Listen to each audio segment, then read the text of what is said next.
तर उद्धव ठाकरे यांची पत्रकार परिषद पार पडते। यावेळी खासदार अरविंद सावंत, नेते अनिल परब यावेळी उपस्थित असताना पाहायला मिळत आहेत।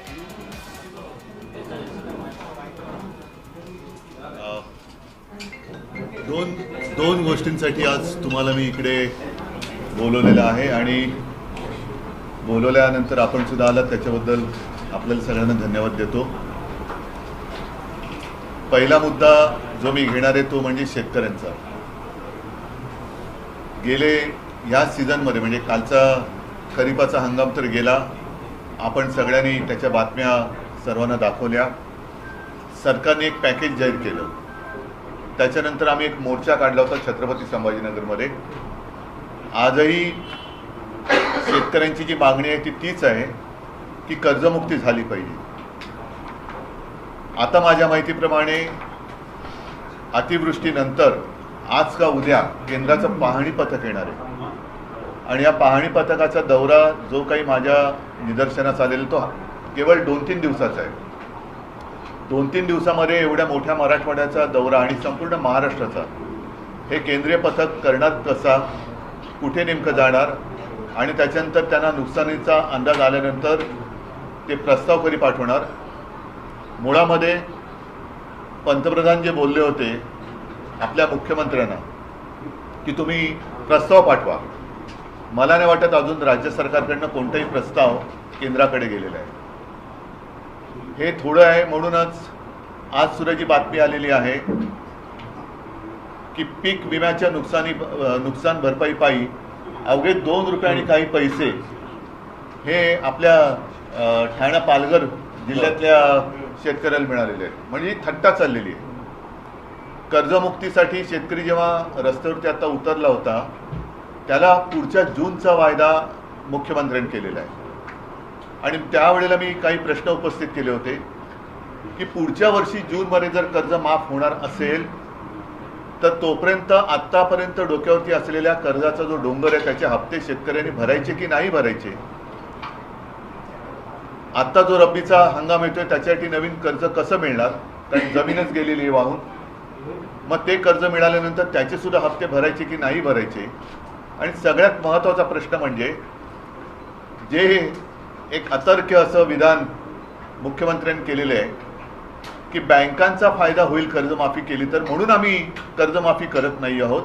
मग आत्ता जर का कर्जमाफी केली तर बँकांचा फायदा होणार आणि जूनमध्ये केली तर तो फायदा होणार नाही। हे कोणतं कसं काय गणित, कारण त्यांचं अर्थशास्त्र हे चांगलं आहे असं त्यांना वाटतं, तर त्यांनी त्याचा एक खुलासा केला पाहिजे।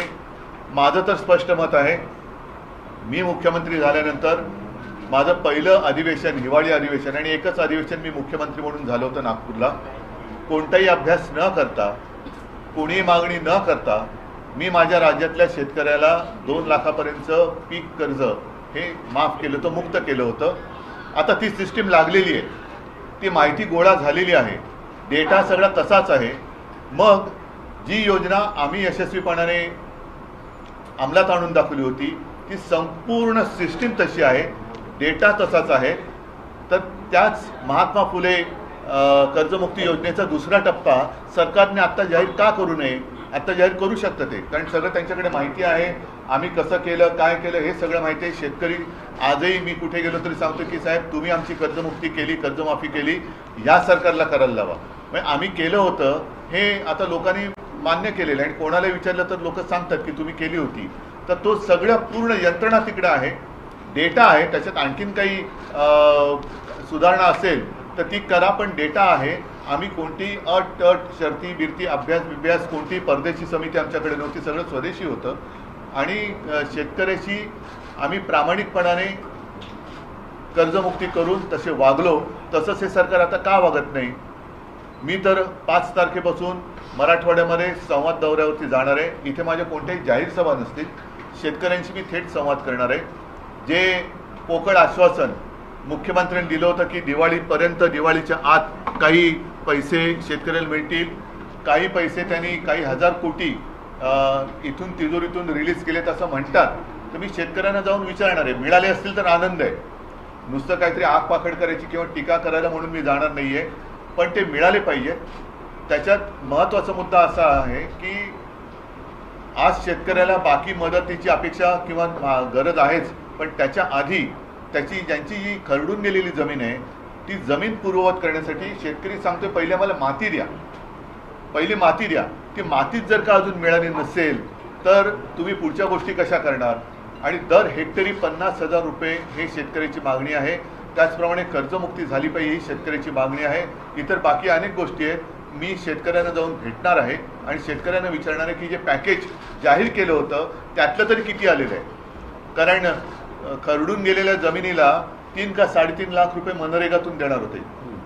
आम्ही मोर्चा काढला होता. त्या मोर्चात मी मागणी केली होती की दिवाळीपूर्वी त्या 3 लाखातले पहिले 1 लाख रुपये तरी शेतकऱ्याच्या खात्यामध्ये टाका, मग पुढचे नंतर तुम्ही देत राहा. मग तुम्ही नोव्हेंबरमध्ये द्या, डिसेंबरमध्ये द्या, असे ते आपण पहिले 1 लाख रुपये तर द्या. तर तेही दिलेत असं मला काय वाटत नाही. तर नेमकं सरकार काय करणार आहे आणि शेतकऱ्याच्या हातात आत्तापर्यंतच्या घोषित झालेल्या पॅकेजपैकी काय मिळालेलं आहे.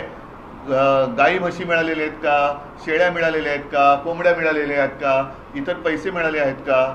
मग त्याच्यानंतर रब्बीचा हंगाम येतोय, त्याचं कर्ज कसं मिळणार, त्याचं बी बियाणं वगैरे वगैरे या सगळ्या गोष्टी याची चर्चा करण्यासाठी मी मराठवाड्यात जाणार आहे. हा एक मुद्दा महत्त्वाचा आहे. कारण बाकी मुद्द्यांमध्ये हा मुद्दा मग काय होतो की अतिवृष्टी झाली का तेवढ्यापुरतं तो मुद्दा वरती येतो आणि सरकारला पण माहिती आहे की थोडे दिवस ढकलले का मुद्दा मागे पडतो. पण आम्ही हा मुद्दा सोडणार नाही.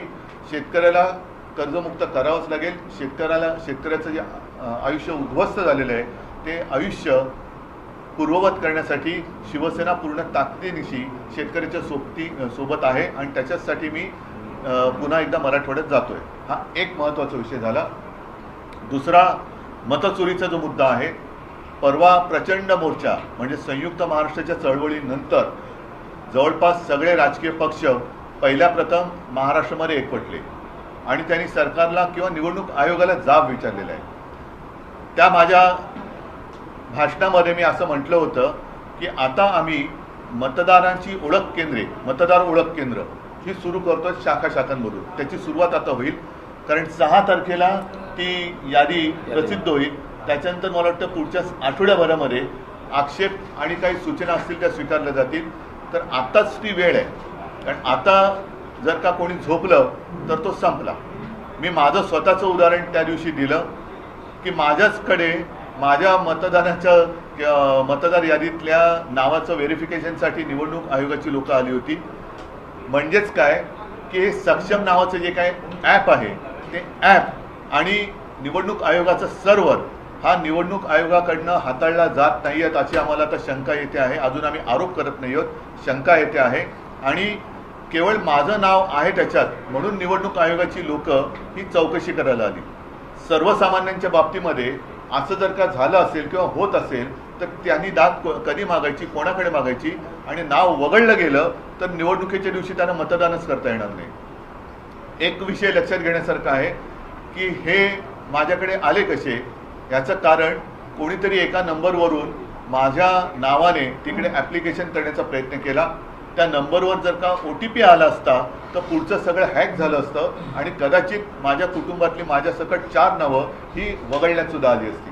याच्या मागे नेमकं कोण आहे, कोणाचा डाव आहे, काय डाव आहे याची एक खातरजमा करून तर घ्यायला पाहिजे. आणि म्हणून जसे आम्ही सगळे राजकीय पक्ष, सत्ताधारी सोडून द्या पण बाकीचे राजकीय पक्ष एकवटलेले आहेत, आम्ही आमच्या शाखांमधनं मतदारांच्या सोयीसाठी ही केंद्र उघडतो आहोत. या केंद्रामध्ये मी नागरिकांना विनंती करतोय की आपल्याला मतदान करता येणार आहे की नाही, आपलं नाव या यादीत आहे की नाही हे आपण आमच्या शाखेत येऊन तपासा. आणि जर का त्याच्यामध्ये काही तुम्हाला वाटलं गोंधळ आहे तर तो वेळेत आपल्याला सुधारता येईल. हा एक भाग. दुसरा भाग असा आहे की मी मतदारांना आणखीन एक विनंती करेन. ही निवडणूक आयोगाची भुताटकी आहे. एकेका घरामध्ये 40-40, 50-50 नावं ही नोंदली गेलेली आहेत. तर मी मतदारांना आवाहन म्हणजे विनंती करतोय की आपल्याला न दिसणारी, आपल्या परवानगीशिवाय न राहणारी, आपल्या परवानगीशिवाय राहणारी आपल्या घरामध्ये कोणी माणसं आहेत का. ही निवडणूक आयोगांची भूतं उभी केलेली आहेत की आपल्या घरात राहत तर नाहीत ना याची सुद्धा खात्री करायला पाहिजे. म्हणून जिथे जिथे आमची केंद्र उघडली जातील तिथे आसपासच्या वस्तीतील सर्व जात पात धर्माच्या मतदारांनी तिथे येऊन ही मतदार यादीची तपासणी करावी, आपलं नाव तिकडे आहे की नाही हे तपासावं, तिकडनं कुठे वगळलं गेले का, आणखीन कुठे बरं आपलं वयामध्ये काय फरक झाले का, आपला धर्म बदललाय का, लिंग बदल झाले का, हे सगळं आपण येऊन तपासावं, हे मी मतदारांना एक आवाहन करतोय. त्याचबरोबरीने आम्ही जी एक मागणी केलेली आहे की 1 जुलै ही कट ऑफ डेट ठेवलेली आहे. 1 जुलै नंतर 18 वर्षाची जी मुलं आणि मुली झालेली आहेत त्यांचा मतदानाचा अधिकार या निवडणुकीला वापरता येणार नाहीये. तुम्ही जगभर बघता आहात की याच वयातली मुलं ही रस्त्यावरती येतात आणि क्रांती करतायत, ज्यांना आपण जेनझी म्हणतो. तर हे सरकार जेनझीना का घाबरतंय?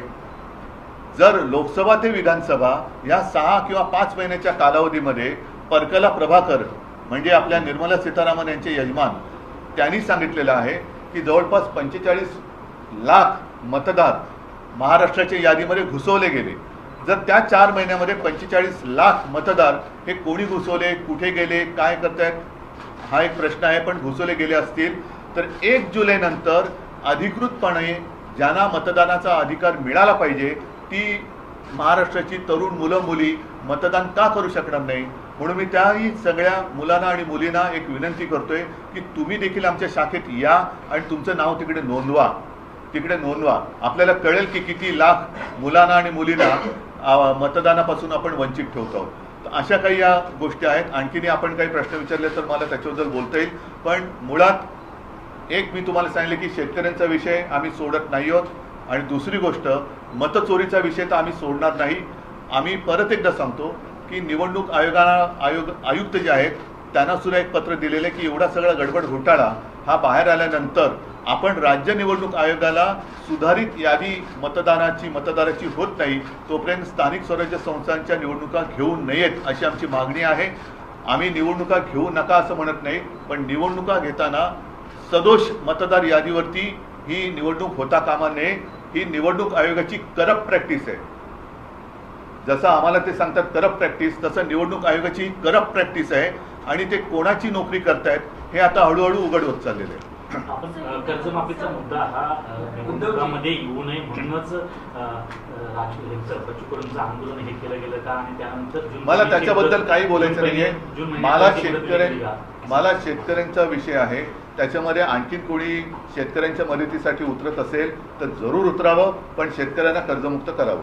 शेतकऱ्यांचे पंचनामे करणारेच अधिकारी जे आहेत ते शेतकऱ्यांकडून पैसे मागतानाचे ऑडिओ क्लिप्स व्हायरल होताना पाहायला मिळतात. पंचनामे करणारेच अधिकारी शेतकऱ्यांना मी आता म्हणूनच जातो आहे, कारण शेतकऱ्यांना काय होतं की तेवढं पुरतं सगळीकडे शेतकरी होतं आणि मग त्यांना वाऱ्यावर सोडलं जातं. मी त्यातला नाहीये. मी आपत्ती आल्यानंतर सुद्धा दुसऱ्या तिसऱ्या दिवशी गेलो होतो, त्याच्यानंतर मोर्चाला सुद्धा गेलो. आता परत 4 दिवस मी मराठवाड्यात जातो आहे, त्याच्यानंतर कदाचित विदर्भामध्ये पण जाईन, इतरत्र सुद्धा मी जाईन आणि शेतकऱ्यांशी थेट संवाद साधेन. जाहीर सभा मी घेणार नाही, पण जसं आता मी आपल्याशी बोलतो तसं शेतकऱ्यांशी जाऊन मी बोलणार. एक मिनिट, एक पहिला शेतकरी विषय पूर्ण करा. विषय तुमच्या पत्रकार परिषदेआधी नाही, एकच सेकंड मंत्री ऐका, एकच मिनिट. आधी शेतकरी विषय पूर्ण करा. तो झाला असेल तर मी पुढे जातो. शेतकऱ्यांच्या बाबतीतलं हो, म्हणूनच एकच मिनिट. अधिकारी जे पैसे मागतात म्हणून मी तिकडे जाऊन शेतकऱ्यांशी बोलणार आणि कोण असे अधिकारी आहेत त्यांचा सुद्धा काय समाचार घ्यायचा तो आम्ही घेऊ. उद्धवजी, शेतकरी कर्जमाफीच्या बाबतीत तुम्ही जी भूमिका मांडतात आणि आता मुख्यमंत्र्यांनी 30 जून 2026 ही तारीख दिली आहे, कोपऱ्याला गुळ लावलाय. त्या बैठकीनंतर लगेच दुसऱ्या दिवशी राज्याचे उपमुख्यमंत्री जाहीर सभेत असं म्हणतात की नियमित कर्ज भरा असं शेतकऱ्यांना सांगतायत. कर्जमाफी मागणं ही सवय चांगली नाही. हे मला खरंच आता नेमका शब्द सुचत नाही, कारण यांना संवेदना तर कधीच मेलेले आहेत. निर्डावले पण सुद्धा कमी पडते. यांना दगड सुद्धा म्हणजे दगडाला सुद्धा पाझर फुटू शकतो, पण यांना फुटत नाहीये. हे महाराष्ट्राचं दुर्दैव आहे. एक तर या लोकांना खरं उपमुख्यमंत्री म्हणता कामा नये, कारण संविधानात तशी तरतूद नाहीये. म्हणून राज्याचे अर्थमंत्री जे बोलले त्यांनीच सांगितले की निवडणुकीच्या आधी आम्हाला हे बोलावं लागतं. मग आता लोकांनी त्यांना जाब विचारला पाहिजे की बाबा तुम्ही जे बोलला होतात म्हणून ठीक आहे, आपण मतचोरी या विषयावरती येतोय, पण जर का असं धरून चाललो की त्यांना लोकांनी खरंच मतं दिली असतील तर आता त्या मतांना तुम्ही जागा ना. आता तर कर्जमुक्त करायलाच पाहिजे. बरं 30 जून हा कोणता मुहूर्त आहे? कोणतं पंचांग पाहिलं आमच्या मुख्यमंत्र्यांनी? आणि जूनमध्ये जर कर्जमाफी होणार असेल तर मग आत्तापासून शेतकऱ्यांनी कर्जाचे हप्ते फेडले नाहीत तर त्याच्या सकट ते त्यांनी माफ केलं पाहिजे, त्याच्याबद्दल त्यांनी बोललं पाहिजे. हा एक विषय होता मतचोरी संदर्भात तुम्ही आणखी हा, आशिष शेलार शेलार यांची आता तुमच्या पत्रकार परिषदेआधी पत्रकार परिषद झाली आहे. त्यात त्यांनी थेट तुमच्यावर आणि राज ठाकरेंवर आरोप केलेले आहेत की मतचोरी संदर्भात मांडत असलेली भूमिका ठाकरे बंधूंची दुटप्पी आहे. ते फक्त हिंदू आणि दलित त्यांना क्रिकेटचं असल्यामुळे टप्पे कळत असतील बहुतेक, पण त्यांनी फुलटॉस दिले. तुम्ही बोला. येस, त्यांचं असं म्हणणं आहे की फक्त हिंदू आणि दलित दुबार मतदार दाखवले जात आहेत. मुस्लिम मतदार जे दुबार आहेत तिबार आहेत त्याबद्दल ठाकरे बंधू का बोलत नाही?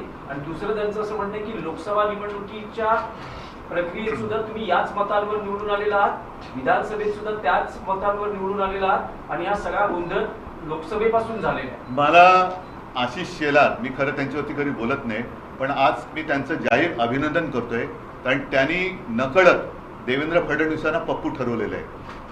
कारण जे हे मानतच नव्हते, त्याच्यामुळे महाराष्ट्राचा पप्पू म्हणून त्यांनी फडणवीसांना बोलण्याचं धाडस दाखवलंय. हा त्यांच्या अंतर्गत वादाचा परिणाम, हा परिपाक असेल. कारण आशिष शेलारनी पत्रकार परिषद घेतली, ती सुद्धा अशा मुहूर्तावरती घेतली की काल कदाचित रात्री उशिरा किंवा आज सकाळी आपल्या राज्याचे मुख्यमंत्री बिहारमध्ये घसा कोरडा करून येणार होते.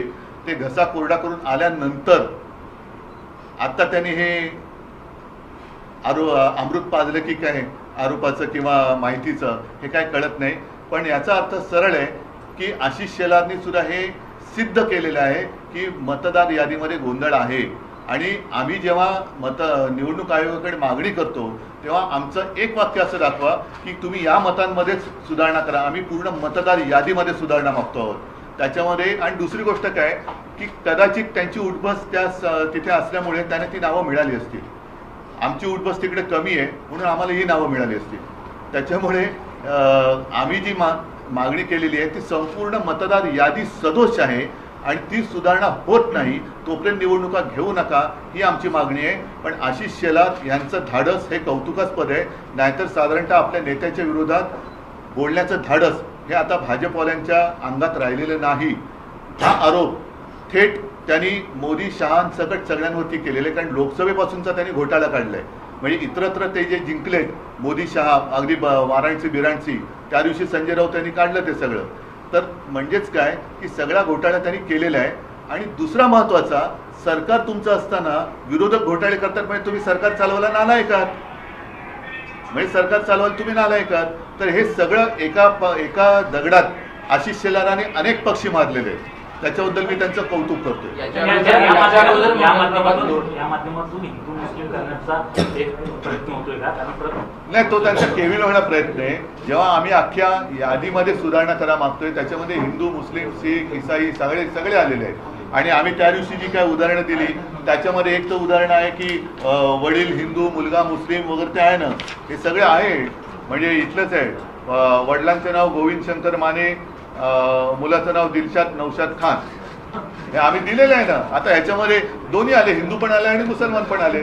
पण परत आशिष शेलार यांचं मी कौतुक करतो की काहीतरी नक्की बिनसलेलं आहे आणि त्यांनी देवेंद्र फडणवीसांना पप्पू ठरवून दाखवलेले आहे, ते सप्रमाण दाखवलेलं आहे. म्हणजे आमच्या आरोपांना जर का किंमत नसेल तर किमान आशिष शेलारनी जी माहिती दिली त्याला तरी जागा.